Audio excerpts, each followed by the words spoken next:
திமுக கூட்டணியில் இணைந்து போட்டியிடுவேன் என்று தமிழ்நாடு கொங்கு இளைஞர் பேரவைத் தலைவர் தனியரசு முதலமைச்சர் மு.க.ஸ்டாலினை சந்தித்து பேசிய பின்னர் தெரிவித்துள்ளார்.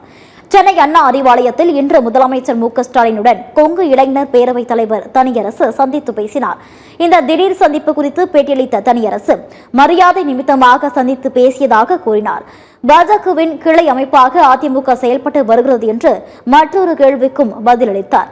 அதிமுகவில் கூட்டணி கட்சியினரை மட்டுமின்றி சொந்த கட்சி நிர்வாகிகளையே எடப்பாடி பழனிசாமி மதிப்பது இல்லை என்று குற்றம் சாட்டினார்.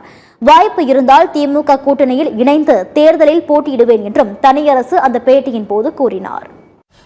எந்த அணியில் நம்ம இன்னும் வலிமையா பற்றி நின்று பயணிப்பது என்கிறது குறித்து நம்ம முடிவெடுவதற்கு தான் நம்ம முதல்வரை சந்திச்சிருக்கோம். ஆகவே எதிர்காலத்தில் ஒரு வலிமையான வெற்றி கூட்டணியில் தமிழ்நாடு கொங்கு இளைஞர் பேரவை தனியரசு பயணித்து தமிழ்நாட்டு மக்களுக்கு தமிழருடைய நலன், மாநில உரிமை, இந்தி எதிர்ப்பு, சமூக நீதி கொள்கையில் நம்ம இன்னும் வலிமையாக இருப்பது, ஜனநாயகம், சுதந்திரம், மக்களாட்சி தத்துவத்துக்கு எதிராக இருக்கிற பாஜக அல்லது ஒன்றிய அரசுக்கு அது தருகிற திட்டங்களை எதிர்த்து நின்று களத்தில் நாம் ஒன்றுபட்டு நிற்க வேண்டிய பெரும் பொறுப்பு, கடமை, இவைகளை உணர்ந்து இந்த தேர்தலில் கூட்டணி அமைப்பது என்று தனியரசு முடிவெடுத்திருக்கேன்.